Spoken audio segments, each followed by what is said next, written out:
پرویز مشرف جس بیماری میں مبتلا ہے بہت کم لوگوں کو ہوئی۔ ان میں سے ایک سینئر بش اور دوسرا فرعون تھا۔ بسم اللہ الرحمن الرحیم۔ السلام علیکم، آپ دیکھ رہے ہیں روہیل ٹالک۔ میرا اپنے اس دوست ڈاکٹر کے پاس رکنے کا بالکل بھی ارادہ نہ تھا، بس سلام دعا کر کے نکل جانا چاہتا تھا، مگر اتفاق سے اس کے پاس اس کا ایک اور ڈاکٹر دوست بھی آ کر بیٹھا تھا، اور یہ دونوں دوست جس عنوان پہ محو گفتگو تھے میں چاہ کر بھی وہاں سے نہ اٹھ پایا۔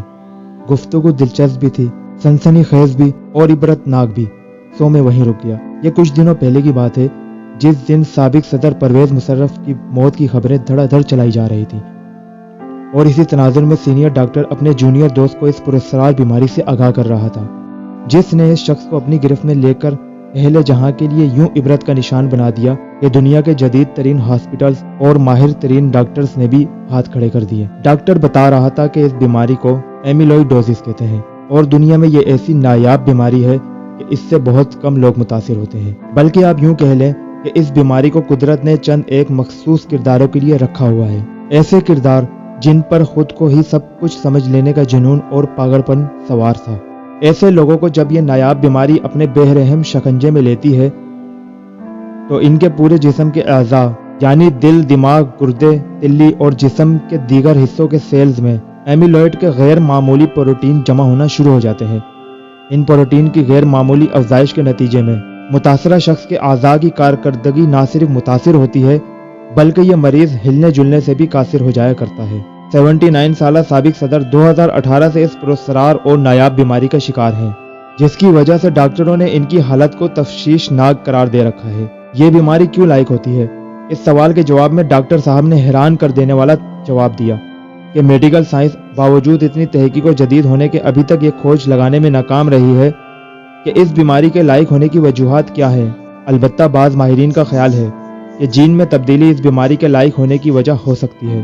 اس بیماری کی علامات میں مریض کا خود کو کمزور اور تھکا ہوا محسوس کرنا، وزن کا بلا وجہ گر جانا، پیٹ، ٹانگوں، پاؤں، ٹخنوں کا سوج جانا، جلد پر خراچوں کا آ جانا، آنکھوں کے گرد جامنی دھبوں کا پڑ جانا، ہلکی سی چوٹ لگنے پر بھی خون کا معمول سے زیادہ نکلنا، زبان کا حجم بڑھ جانا اور سانس کا پھول جانا شامل ہے۔ اس بیماری کی تشخیص اور علاج دنیا بھر میں موجود بیماریوں کے مقابلے میں مشکل ترین ہے۔ اس کی تشخیص کے لیے ڈاکٹر بیوپسی کے ذریعے متاثرہ اعضاء سے مریض کا سیمپلز لیتے ہیں۔ ڈاکٹر فرما رہے تھے کہ ابھی تک اس بیماری کا کوئی علاج نہیں۔ آپ موجودہ ترقی یافتہ دور میں بھی میڈیکل سائنس کو اس بیماری کے سامنے بے بس پائیں گے۔ بس اس بیماری کے بعد وہ مریض ہوتا ہے، اس کے اہل خانہ یا پھر خدا بزرگوں برتر کہ وہ اس شخص کو کب تک اس حال میں رکھنا چاہیں۔ سابق صدر پچھلے کئی برسوں سے اس کنڈیشن میں ہیں۔ ان کے اعضاء گل سڑ رہے ہیں، وہ دیکھتے ہیں مگر پہچان نہیں پاتے، زبان ہے مگر بولنے سے قاصر ہے، ہاتھ پاؤں موجود ہیں مگر ان کو حرکت دینے سے قاصر ہیں، کان سلامت ہیں مگر سننے کی صلاحیت کب کی کھو چکے ہیں، ان کی ٹانگیں وجود کا بوجھ اٹھانے سے انکاری ہیں، ان کا کھانا پینا بند ہے، وہ براہ نام لیکوڈ چیزوں پر زندہ ہیں، اور ستم طریفی یہ کہ ان کی اس خراب تر کنڈیشن میں بھی انہیں وینٹیلیٹر پر منتقل کرنا ممکن نہیں۔ بس ایک بے بسی ہے، لاچاری ہے، عبرت کا سامان اور توبہ کا مقام ہے۔ میں نے ڈاکٹر صاحب سے یہ پوچھا کہ ماضی میں بھی یہ بیماری کس کس کو لگی ہے جس کا شکار ہمارے سابق صدر ہیں۔ اس پہ کچھ دیر ڈاکٹر نے سوچا اور پھر کہا، شاید بش سینئر کو اور کچھ لوگوں کے بقول فرعون کو بھی۔ اس وقت چونکہ میڈیکل نے اتنی ترقی نہیں کی تھی، مگر تاریخ میں لکھی اس کی موت کی وجوہات میں بھی علامات یہی تھی۔ مجھ میں اس سے زیادہ سننے کی سکت نہیں تھی۔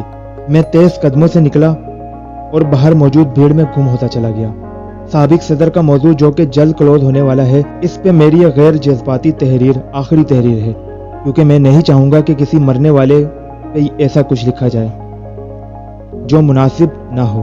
تاہم اتنا ضرور عرض کرنا چاہوں گا کہ اس دنیا کو اسی لیے باعث تماشا کہا جاتا ہے اور باعث عبرت بھی۔ کیا کوئی تصور بھی کر سکتا ہے کہ چند سال پہلے کا وہ طاقتور شخص جس کے حکم پر سینکڑوں لوگ موت کے گھاٹ اتار دیے جاتے تھے، جس نے باجوڑ مدرسہ میں بمباری اور 100 کے قریب بچوں کی شہادت پہ اپنی چھاتی پہ ہاتھ مار کے کہا تھا کہ ہاں یہ ہم نے کیا ہے، جس نے اسلام آباد کے وسط میں موجود مدرسہ و مسجد کو تہس نہس کر کے معصوموں کے جسموں کے پر خشے اڑا دیے اور اس کو اپنی عظیم فتح کہا، جس کی ناقص پالیسیاں اس ارض پاک پہ خودکش حملوں کا باعث بنی تھی، جس نے بگٹی کو کہا تھا کہ میں تمہیں وہاں سے ہٹ کروں گا کہ کہ جہاں سے تمہیں پتہ بھی نہیں چلے گا، اور تب سے بلوچستان آگ میں سلگ رہا ہے۔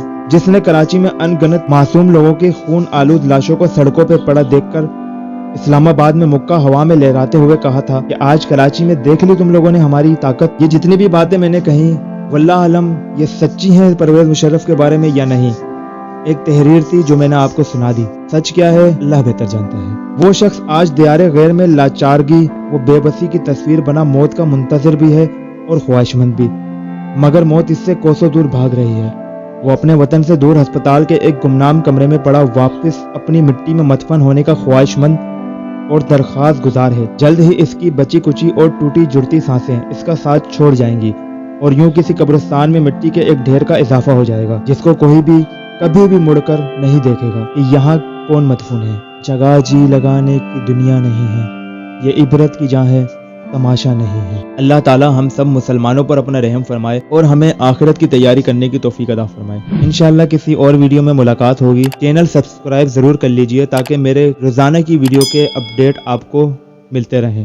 اللہ حافظ۔ پاکستان زندہ باد۔